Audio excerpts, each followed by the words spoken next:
Thank you so much. Let's welcome our Holy Able Minister, Ubabu Rodney M. Vilagati from Swatini, Siyabonga. Let's all unmute and welcome him. Glory. Amen. Oh, amen.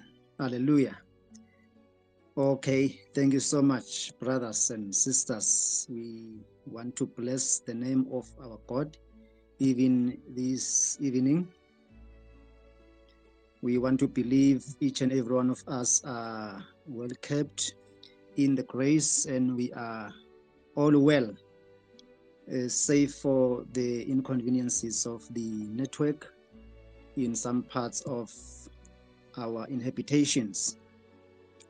Otherwise, may I have your feedback if I'm audible on your side, and then we are going to continue with our lesson. Amen. You are audible. Thank you. Amen. Thank you so much. Okay, may I pray, and then we will begin our lesson. Father God, we give you praise, we give you honor. You are highly exalted even this moment as we gather together, your people, your children, to dine in the word of truth. Holy Spirit, we thank you that you are here to train us, to lead us into all the truth, and to expose us into the truth of the scripture. We give you praise, Lord. We give you glory. In Jesus' name, amen. Okay, Amen. Brothers in the Lord, may I kindly introduce to you our lesson this evening, as we are going to be talking about the righteousness of God. As people who are so much keen on the eschatology, that is the doctrine of the end of age, or the doctrine about the end of the covenant age, we also need to stretch ourselves and look on to what was next after the old covenant came to its dead end.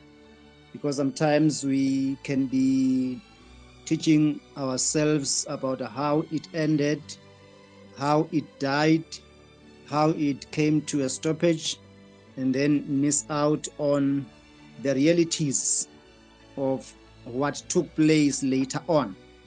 So kindly allow me this evening to go into the teaching about the righteousness of God.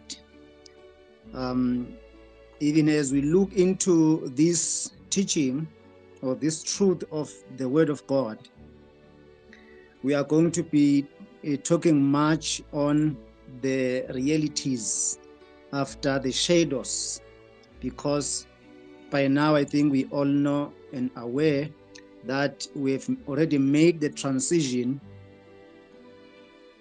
from the law. The transition, in fact, was made during the early first century, the early church first century. And now we are here. We believe in the gospel. We have been born of the Spirit. We are children of God. We have entered into the kingdom, and we need to know our position right now.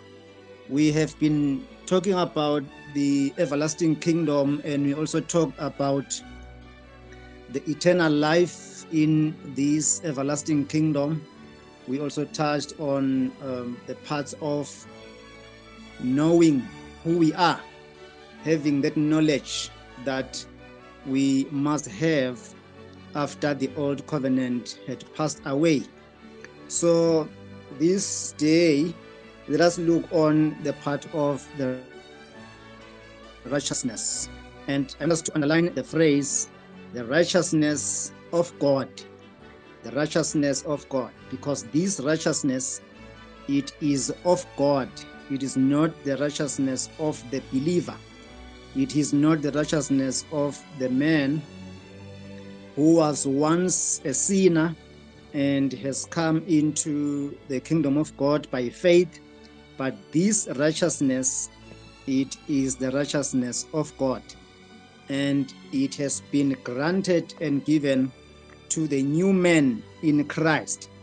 Because when we read the word of the Lord in 2 Corinthians chapter 5, Apostle Paul says, "For if any man be in Christ, he is a new creature," meaning that the old man who was a sinner, who was under the law, has no part in what is happening in the new creation. The new creation has its own creatures, and those creatures are made of the seed, or they are of the root of the Spirit. They are of the seed, they are of the sperm of the Spirit. And so, if that is true, then it means that whatever we are and whatever we may be in this new creation, in the new covenant, it all belongs to God, because we know that in the new covenant, there are no works, there are no demands that are exerted upon the new creatures of the new covenant, upon the believer, because all the works of the new covenant have been fulfilled, have been performed, have been done by the Lord Jesus the Christ. And so everyone in the new covenant is a recipient of that which is of God, because the new covenant, it is a covenant of God and God. It is not a covenant of God and man, like the covenant of the Israelites, which was the old covenant. In the old covenant, God entered into a covenant with man. He entered into a covenant with Abraham, and all the people who were born in the line of Abraham, which was Israel in this case, they had entered into the covenant together with God, which is not the case in the new everlasting kingdom.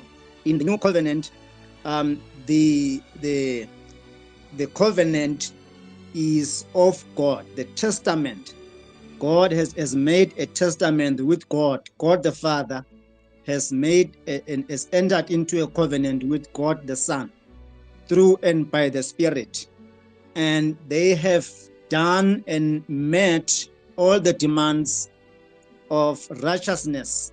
And then us who believe and are born of the Spirit, we are given this righteousness, comes to us as a gift from God. Okay, my sister, I know you are here and you are ready to lead us in the reading of the scriptures. Kindly read for us from the book of 2 Corinthians chapter 5, and you are going to read verse number 21, the 21st verse, the 5th chapter, 2 Corinthians. Kindly read for us. Amen.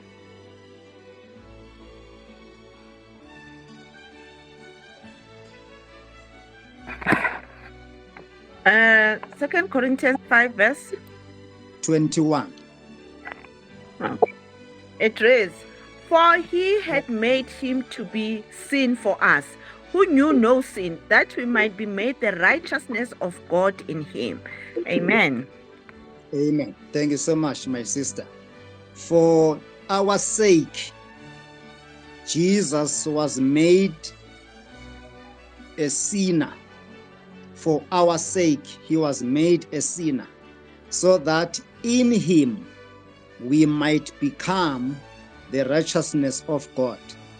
We have already said in verse number 17, the same chapter where we have been reading, he says, the new man is in Christ. This new man of the new covenant is in Christ. So Christ was made a sinner so that the one who is in Christ, the one who is created anew in Christ, might become the righteousness of God. You will mark that word there. They become. They are not working for the righteousness. They are not trying to be right. They are not trying to meet some certain demands of the covenant, but they are created in Christ, and within that sphere, they become the righteousness of God. The people who believe in the fulfilled and finished work of Christ, they become the righteousness of God. If we may ask this question, if I may ask you a question, you are going to respond on this one. If we will say, let's consider the 10 days from today going backward. All the things you have done, all the bad things you have done, you know those things you have done within the spectrum of 10 days from today backward. And say, do you think that through the things you have done within the 10 days which have passed, do you think God was going to allow you entrance into his kingdom? May we interact on that before I continue. Amen.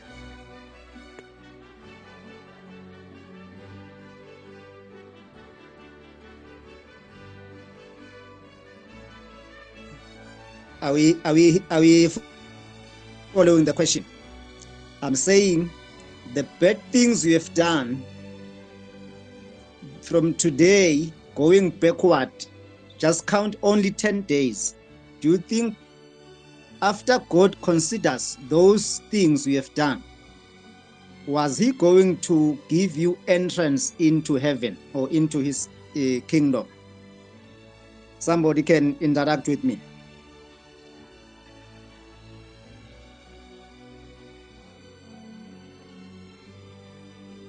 Do we have people in the class? Glory, glory, glory. Amen. No response. The answer is yes.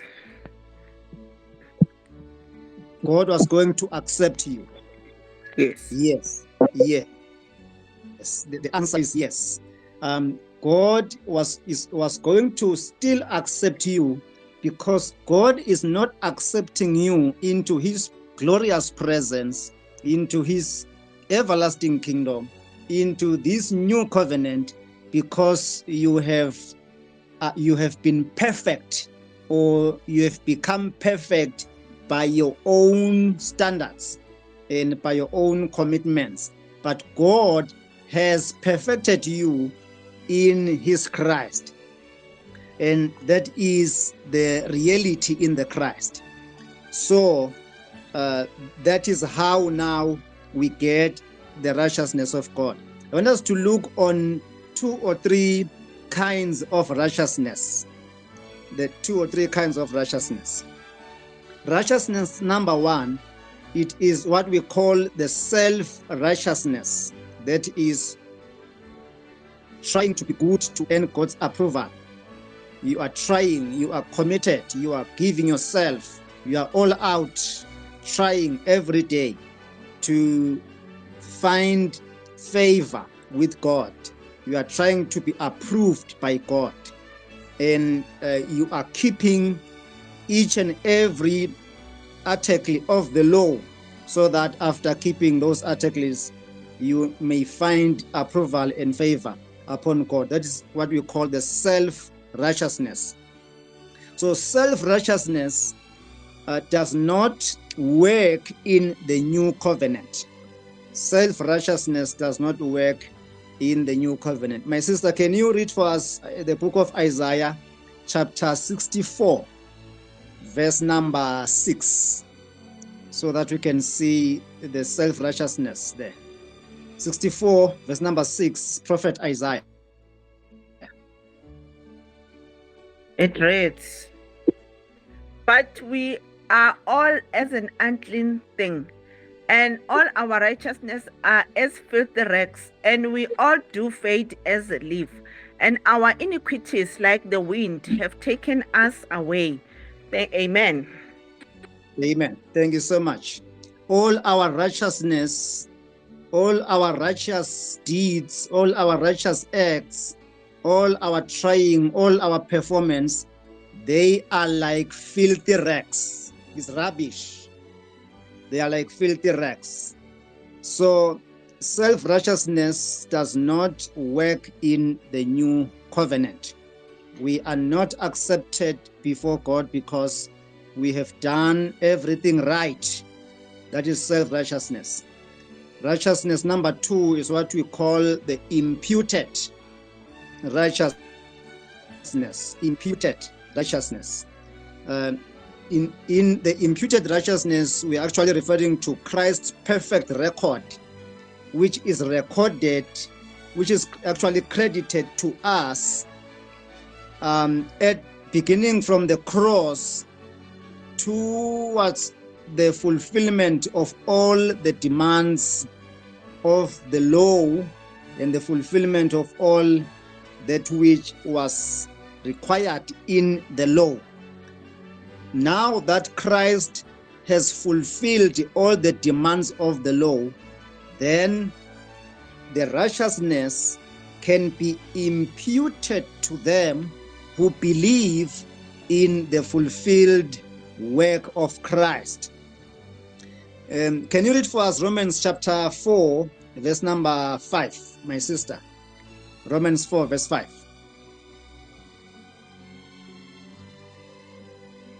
It reads, "But to him that worketh not, but believeth on him that justifieth the ungodly, his faith is counted for righteousness." Amen. Amen. The one who believes, his faith is counted for righteousness. Just the faith, no performance, no action, just the faith. When you have faith in the fulfilled work of Christ, because righteousness is imputed to you on condition you have faith in the fulfilled work of Christ, not just faith in Christ, because there's a difference of having faith on Christ and having faith on the fulfilled work of Christ.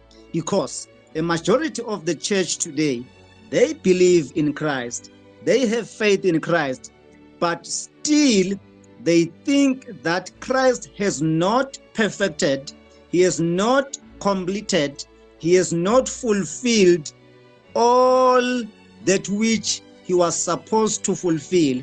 And that is why they are still waiting for that physical fleshly Jesus to still come back into this earth to continue with the fulfillment. So such a people, this imputed righteousness is not yet imputed to them. That is why they are guilty, and they must keep trying, they must keep performing. And as they do that, they are finding themselves going back to the demands of the law, trying to fulfill that which the law demanded from the people of the old covenant. And we see these things happening in all our churches, in all our gatherings around here. People are trying, people are performing.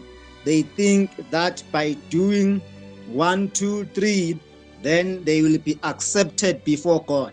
And if in one way or the other they have failed to fulfill those few things, they feel guilty, they feel not accepted, and their faith begins to shrink because performance has actually dealt with them.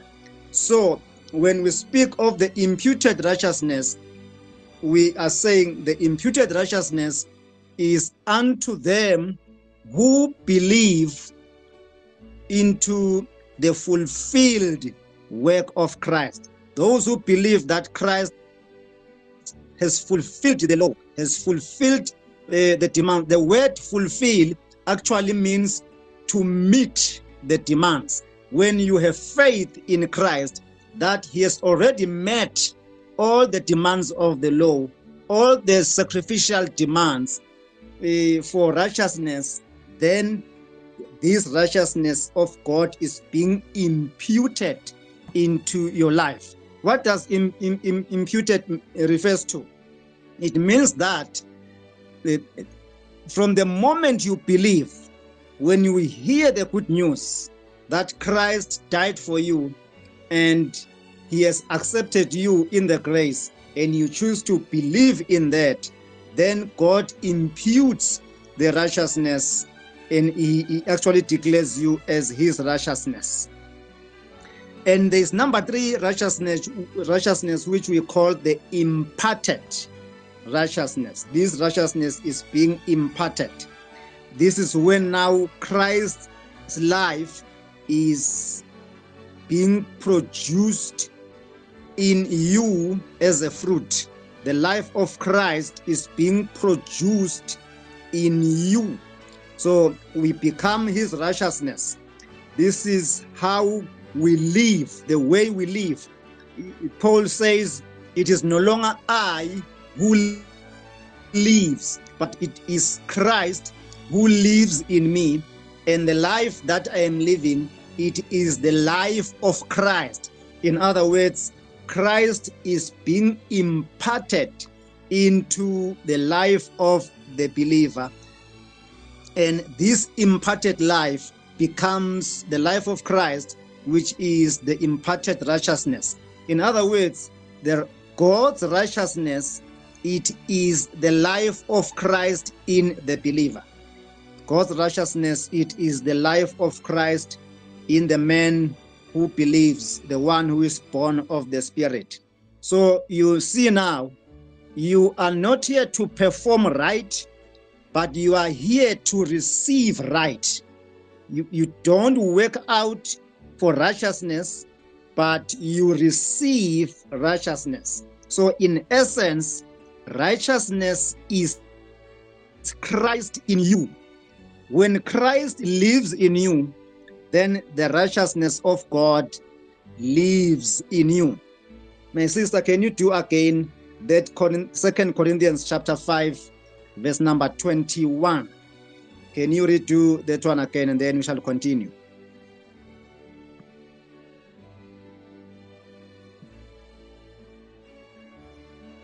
It reads, for he had made him to be sin for us, who knew no sin, that we might be made the righteousness of God in him. Amen. Amen. Thank you so much. We are made the righteousness of God in him. So in reality, we don't work for righteousness, but we work from righteousness. We do not perform towards. We are not aspiring to reach a righteous point, but instead we are working from righteousness. Our outcome, we are the outcome. We are not the towards. So we are working from the righteousness because we receive this righteousness and we are made right in the Christ. If we are in Christ, we are in the world of righteousness, the sphere, the dome of righteousness. And if Christ is in us, it means that God's righteousness have been imputed and imparted into our lives. So that is why now this life that we are living, it is not our life, but it is the life of Christ. That is why now Paul says he is going to dispose everything that he once assumed as things after performed. They are going to allow him acceptance before God. And he's putting away his nationality, He's putting away his tribal nationality. He's putting away his religious position. He was a Pharisee among Pharisees. He was a Jew. He was a Hebrew. He's putting away all those things and all the works which were demanded from the law. He's putting everything away. Why? So that he may be found only with the righteousness that is of Christ in his life. And so he will continue and say in the book of Philippians chapter 3, he is stretching forth so that he can take hold of that which Christ has already taken hold of him. In that phrase, he was actually referring to the righteousness into the new life. So during the time of the transition, they were still stretching forward. But after the end of the old covenant, they stopped stretching forward, but then they began to live in the new covenant because they had already become the fulfilled righteousness of God.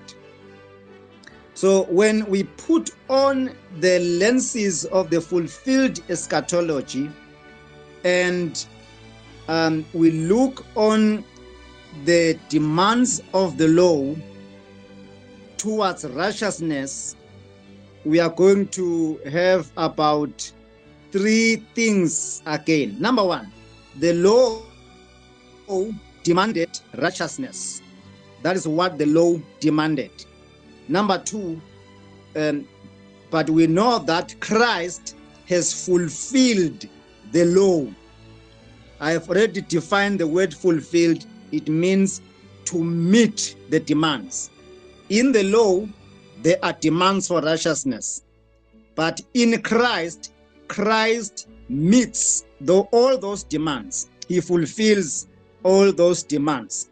And then the outcome, the end of the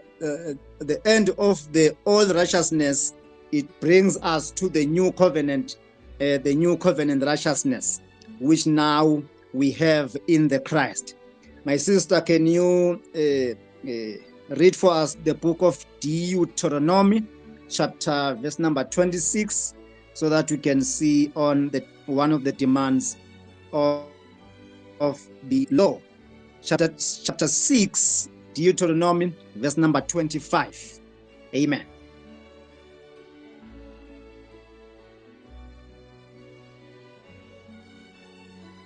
Let's go. It reads, and it shall be our righteousness if we observe to do all these commandments before the Lord our God, as he had commanded us. Amen. Amen. As he has already commanded us. And now he says, it will be righteousness for us. Mark this. If we are careful to do all these commandments. You see, the commandment is one, but within this one commandment, there are elements, there are structures within the elements. There are many demands within this one commandment. And now he says, it will be righteousness for us, provided we are careful to do all these commandments.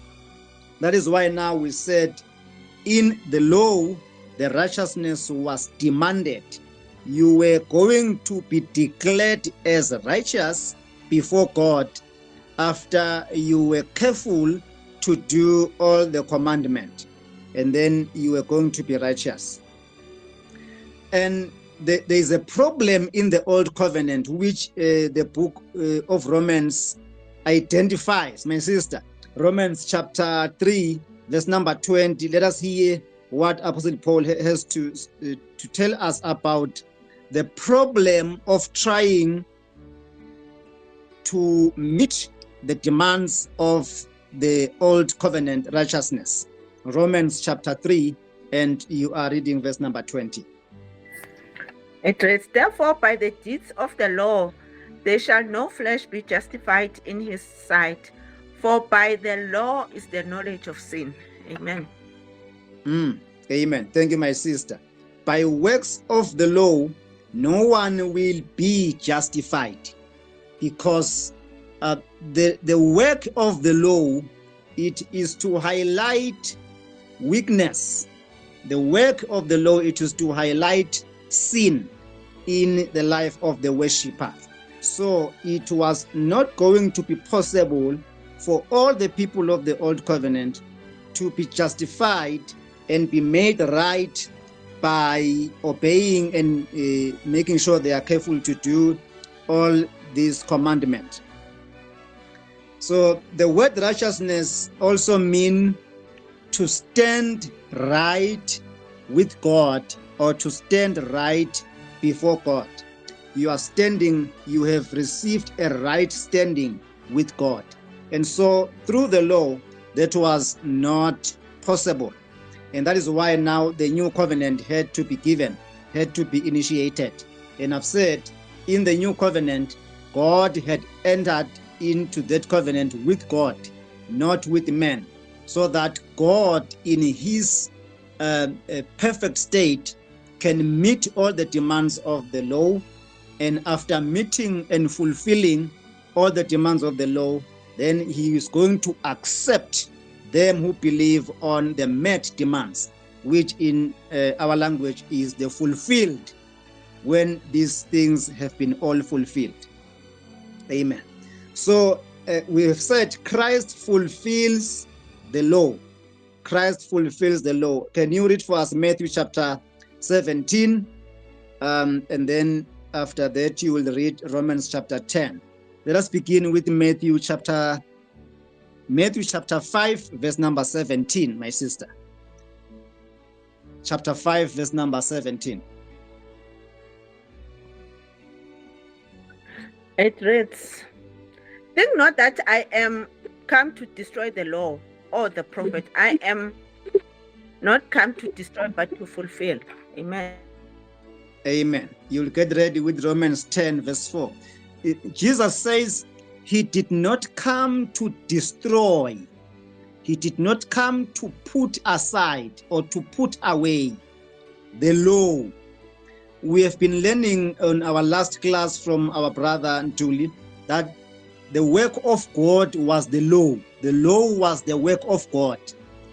And we highlighted that the law is perfect. The law is holy. The law is righteous. Amen. And then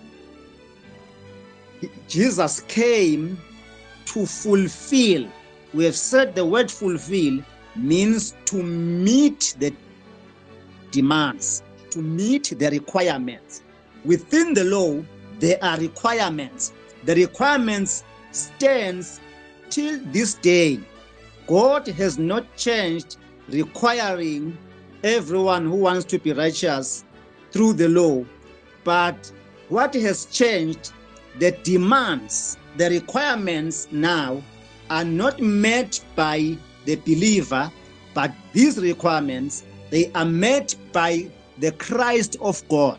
That is why it is imperative for each and every mankind in this world to believe in the Lordship of Christ and to believe in the finished and fulfilled work of Christ, because by so doing, they receive the righteousness of God and they are fulfilling the demands of the law through Christ, not through their efforts and through their trying, but through the finished and fulfilled work of Christ.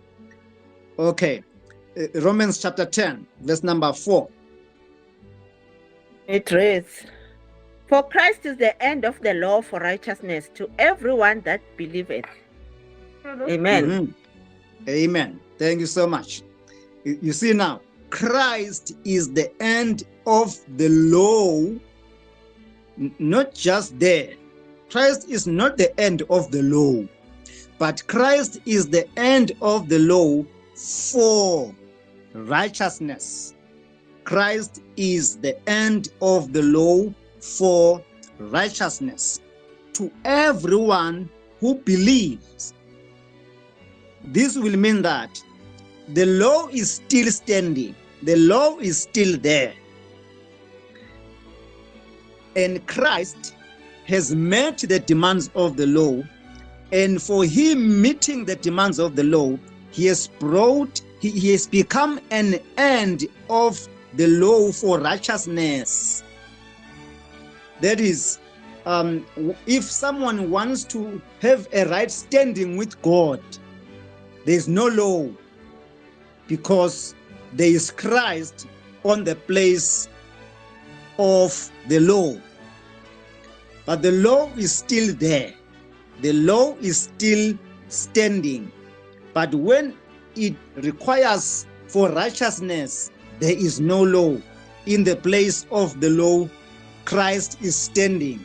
So, in the old covenant, before you would reach God, stood the law. But in the new covenant, before you reach God, stands Christ. So, once you are in Christ, you have full access to God, because Christ is the end of the law. Now, when God watches you, when God now wants to relate with you, he is not actually relating direct to you and demanding righteousness from you, but God relates with you through his Christ. God knows you. He begins to know you when you are in Christ. So the realities of the Christ, the in Christ realities, must come alive to every believer, because when you understand what Christ has done for you, you will always remain in the Christ.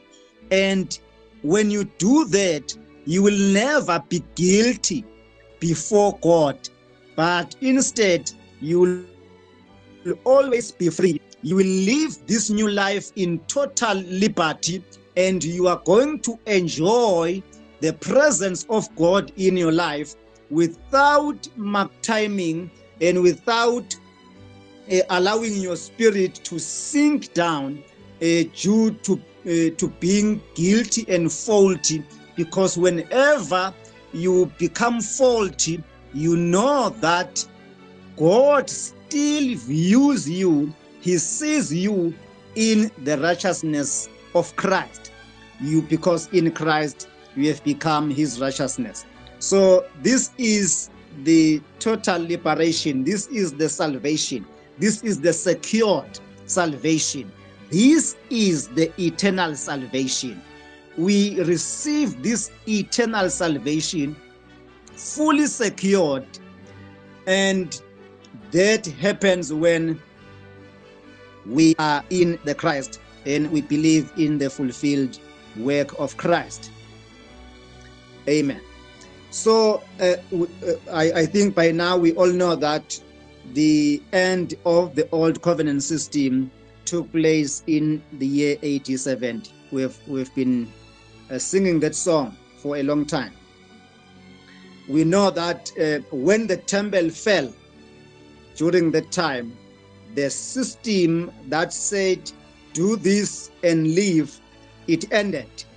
The system that had requirements, the system that had demands, when the temple which was built in Jerusalem fell, according to the prediction of Jesus in Matthew 24 verse 1 and 2, when that system fell down, when everything crashed down, the old covenant crashed, the righteousness of the old covenant crashed, and the new covenant righteousness system began. And the new covenant righteous system which began says, believe and live. You believe and you live. You don't believe and you meet demands. But your faith is your life in Christ. My sister, can you do for us the book of Romans chapter 1? And you are going to read verse number 17. Romans chapter 1, verse number 17. Let's go. It reads, "For therein is the righteousness of God revealed from faith to faith, as it is written, the just shall live by faith." Amen. The righteousness of God is revealed from faith to faith.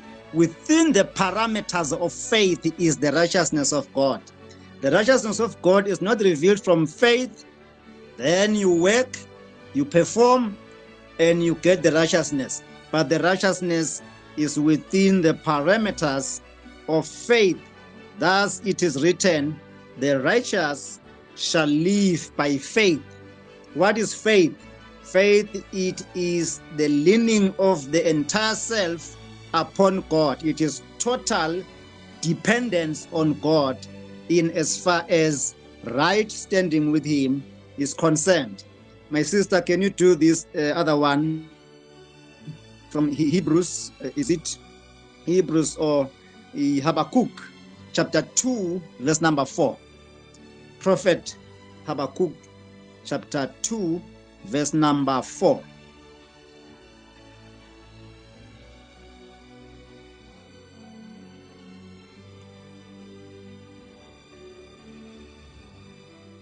Habakkuk 4. Habakkuk chapter 2, verse number 4.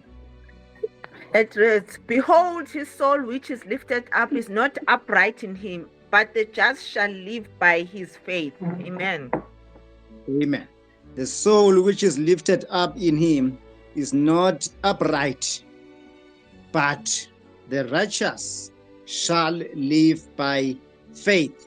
So in the new covenant, righteousness, it is faith all the way.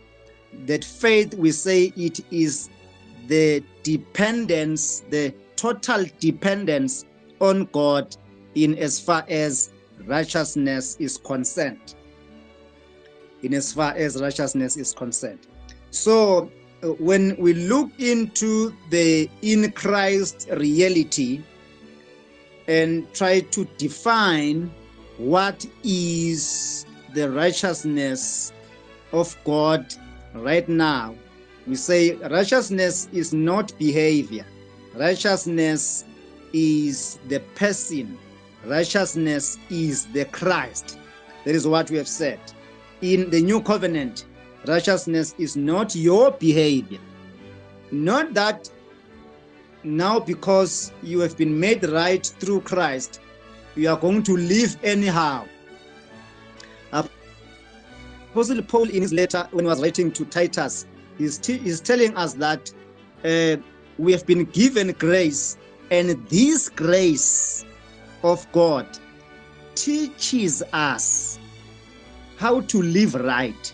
The grace of God, which we have already said, it is the imparted righteousness. The imparted righteousness, it is the one that trains this new man in Christ, this believer. You are able to live right, not because you are trying, but because of the ability of God's grace. That is how you are going to live right. Do not try to live right, but you allow grace to work within you.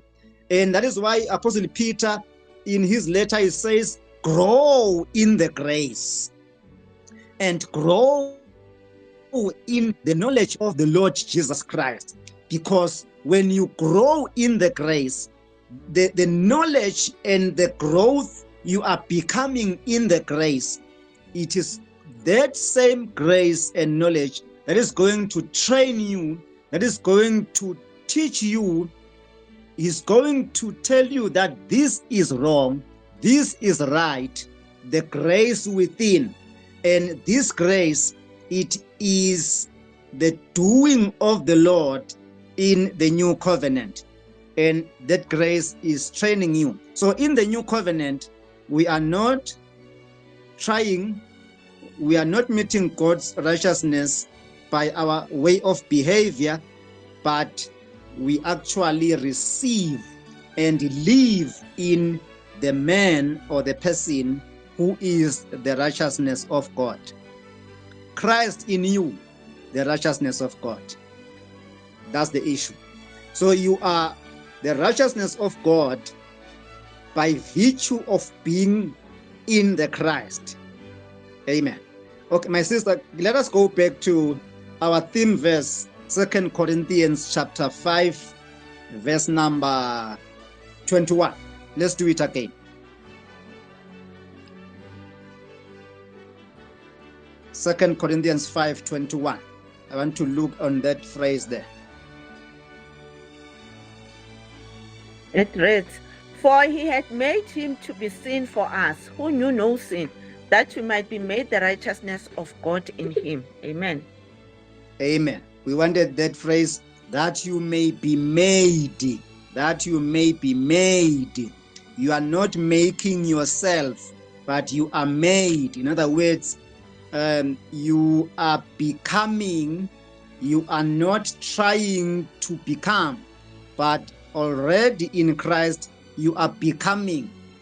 In Christ, God is continuing to do the work, the perfect work. The product that you must become happens in the world which is known as in Christ. These are the in Christ realities. So it is important for us to remain in Christ. Remain in Christ in our thoughts, remain in Christ in our actions, remain in Christ in our worship, remain in Christ in our ministry engagements, remain in Christ in all that we do. When we remain in Christ, the work of God continues in Christ, because the phrase in Christ actually refers to a sphere or a domain of the eternities. The in Christ realities is a sphere. It's a world on its own. It is where the new world is found. In Christ is the new world. In Christ are the new creatures. In Christ is the perfect work of God. So that is why we are required to fully come out of the systems of the law and coming out from the systems of this world and get into the Christ. And how do we get there? We get there by being created in Christ. We have faith, and then God creates us in the Christ. And that place becomes our world of perfection, world of the eternities. So the moment you were born again, God put his own righteousness and he put his own nature in you. When you are born of the Spirit, the nature of God is imputed, it is planted in you. That is why the Lord Jesus tells Nicodemus, unless a man is born of the Spirit, they cannot see and they cannot enter into the kingdom of God. So the moment you are born of the Spirit, when having faith on the fulfilled and the finished work of Christ, God puts his own righteousness nature in you, and he gives you a new spirit and a new heart. So we call that the new creation. In the new creation, you become, you don't work out. You become what God has created you as he has already created you. In other words, in the creation, you receive the DNA of the Godhead. You receive the divine DNA. You become the child of God. You become in the likeness. You are created after the likeness of God in true righteousness and holiness, according to Ephesians chapter 4, verse number 24. The DNA of the divine, the DNA of the Godhead, the DNA of the perfect and holy God is imputed and imparted in you, it is not a self-received DNA, but it is the DNA that you receive by virtue of your creation in the Christ. So when we look into the depth of the righteousness, which we have said it is the right standing, and it will lead to a right living. This righteousness of God, which is Christ in you, makes you to have a right standing before God, a right standing in God, and it yields a result of right living. So the one who is born of the Spirit, who lives in Christ, will definitely live right, will definitely show holiness. The standards of holiness are going to be very high by virtue of the DNA, not by trying and efforts. We are not trying. We are built. We are this thing we have become. And since God is in us, since the nature of God, the righteousness of God, the holiness of God has been imputed and implanted, imparted in us when we were created, then we will be the righteousness of God. We will have the right standing, and we will definitely live right. We will live right. There is no alternative. We will live right, and we will show this righteousness of God towards each other. We will be able to live as brothers and sisters in the Lord. We will be able to create a good and a righteous and holy environment in our communities, in our societies, in our local churches where we gather, in our families. This righteousness of God becomes a virtue. It becomes a natural thing that happens on daily basis. We are not fighting each other. We are not living under a struggle, but our families will be having itself. Our local churches will be having, our workplaces, everywhere, in our businesses, wherever we have dealings in this life, we will show forth God. When we are present, God will be present. When we are present, righteousness will be present. Holiness will be present. The standards of God, the virtues of God will be present wherever the one who believes in Christ is present. In other words, we are carrying God in fullness. That is why Ephesians 2 will say, Ephesians 2, 9 and 10, he says, the fullness of the Godhead is in the body of Christ, and we have now been made full and complete in Christ. We have the Godhead within us. We have the nature. We have the righteousness. We have the holy standards of God within us. And so we show forth, we live as brothers. We respect each other. We show forth the character of God in all our dealings, in our daily living, because this thing has been imputed, imparted, and implanted in us in the time of the creation in Christ. So we say righteousness is not condemnation. It is not driven by condemnation. That is why we need to be very careful as we live together in the household of the faith. It happens that we have a local church, like this local church we have online here. We begin to look down on each other. We begin to despise each other. We begin to demand some merits from each other. That is not what God is expecting from us to treat each one of us, because we are required to treat each other in the same way God is treating us. You will recall the other day when one of you in your local gathering happened to fall into sin. They just did that sin. Maybe what sin can we give as an example? One brother who is not married, they impregnate a girl in your local church. How did you look on them? How did you judge them? What were your scales towards them? You see how we treat each other when we find and discover some certain faults within us. Something which God does not do to us when we come to Him through faith in the finished work of Christ.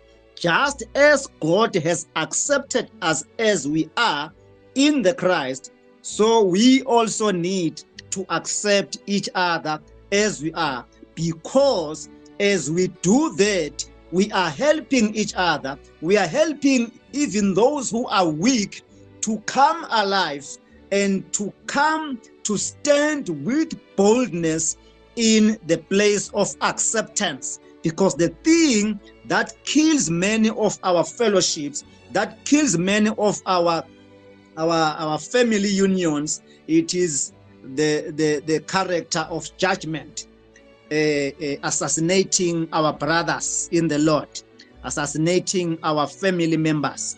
If you continue doing that, then we are going to be consumed.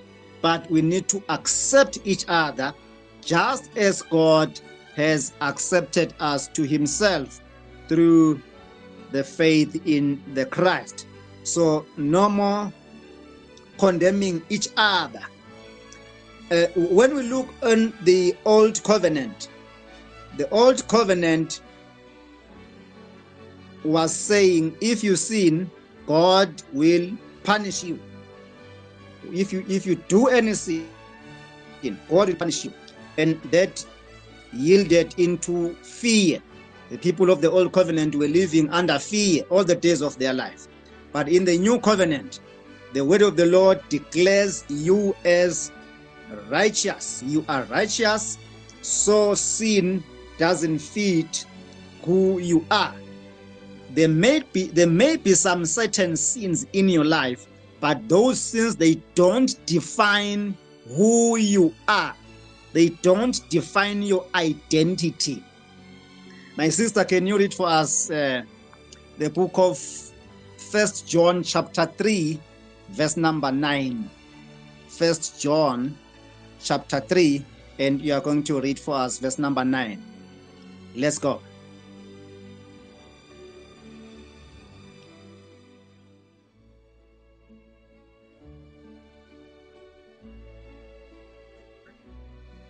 It reads, whosoever is born of God doth not commit sin, for his seed remaineth in him, and he cannot sin because he is born of God. Amen.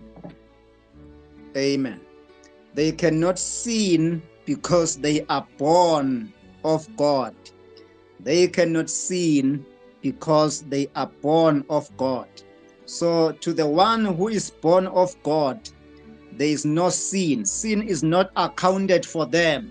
So let us not treat each other according to those small and loopholes that we normally identify to each other. Our identity is in Christ. When you see me and you identify me in Christ, all that which is weak in me, it is actually deleted from your mind.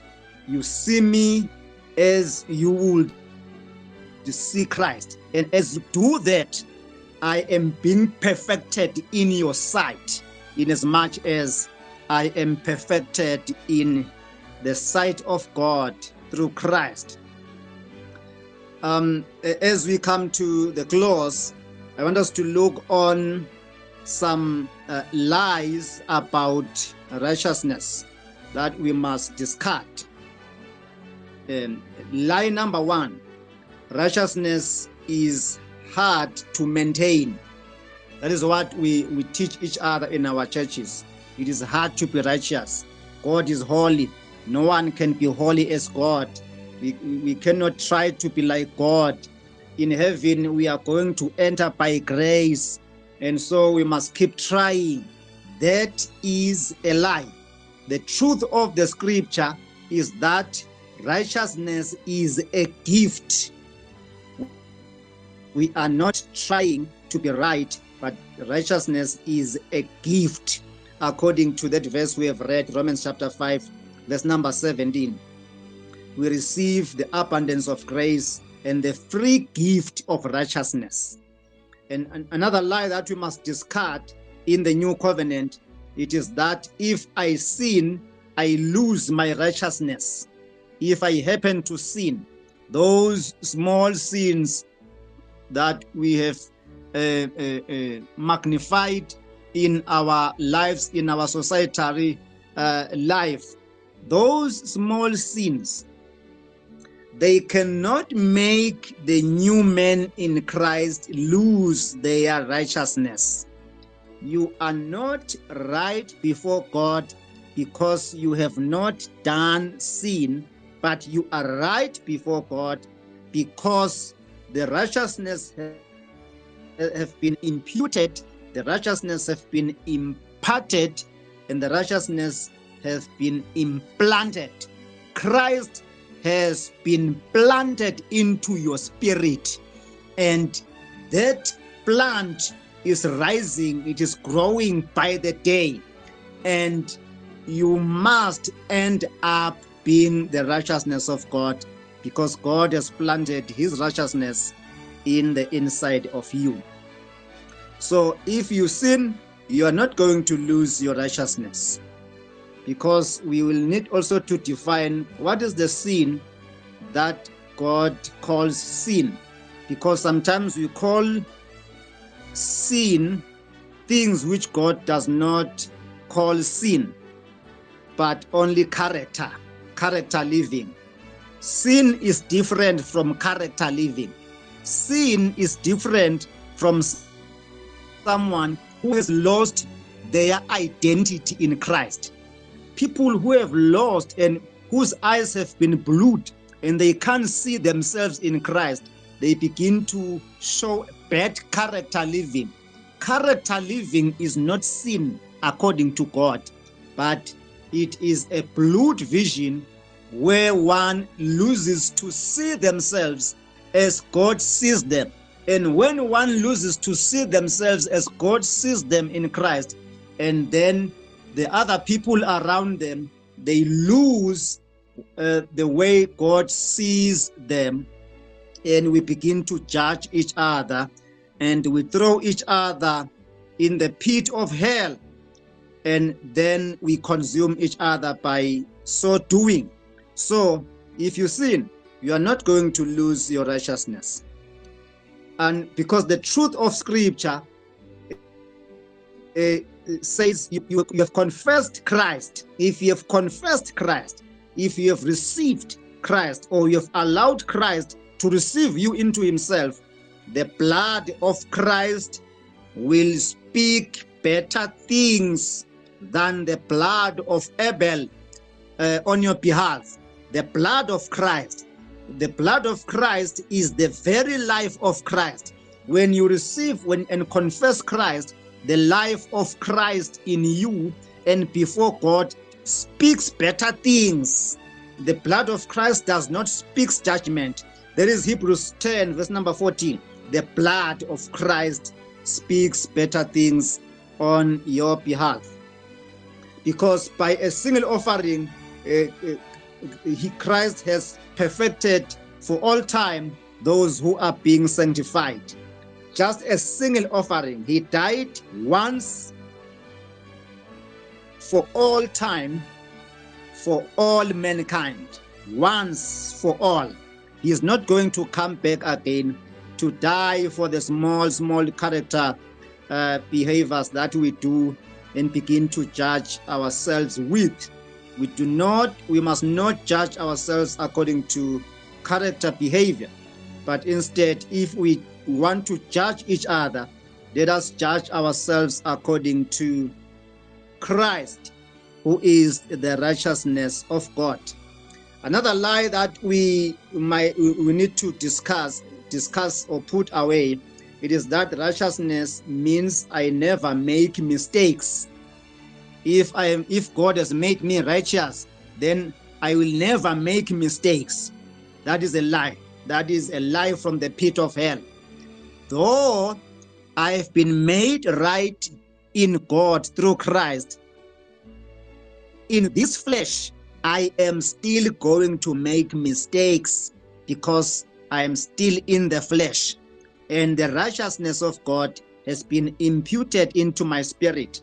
And the things which are happening in my spirit, the new creation which is taking place in my spirit, is affecting the flesh, but yet I can still make mistakes.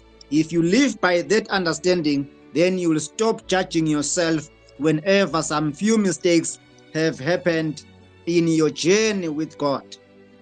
Because the truth of the word, it is that righteousness means when you miss it, you run to God. When you miss it, you discover yourself in God. Not that when you miss it, God has kicked you out of himself, because the place which is in the Christ is your eternal domain. It is your eternal dwelling place. Brother John, in his first letter, chapter 2, says, we have an advocate with the Father, and that is Jesus Christ. Jesus Christ, who is the righteousness of God, also becomes our advocate when we miss it, when our character becomes distorted in one way or the other. Christ is there. We are in him. He is in Christ, in us, and he remains our advocate. He speaks for us. He intercedes for us, and he makes sure that he picks us up and bring us into good character behavior. And so we continue in the righteousness of God through the Christ. Oh, hallelujah. I'm looking at my time and I can see that we are already elapsed the hour for sure. And for that reason, my sister, kindly allow me to put down my instruments and hand over the mic back to you. And thank you for your time, and thank you for the mic. We bless the name of the Lord. You are the righteousness of God because Christ is in you and you are in Christ. This Christ is the sphere of the eternities where righteousness reigns forever. So rejoice in the Lord and stop condemning yourself and live in the liberty which Christ has liberated you with. Remain in that freedom. It is freedom. Amen. Thank you, my sister. Over to you. Amen. Thank you so much, Honorable Minister Babu Vilakazi. Siyabonga ukusifundisa. Sibonga isikhathi sakho. If you have any question or any comment, please write it on the chat. We thank you so much, Honorable Ministers. We are meeting again Wednesday 18:30.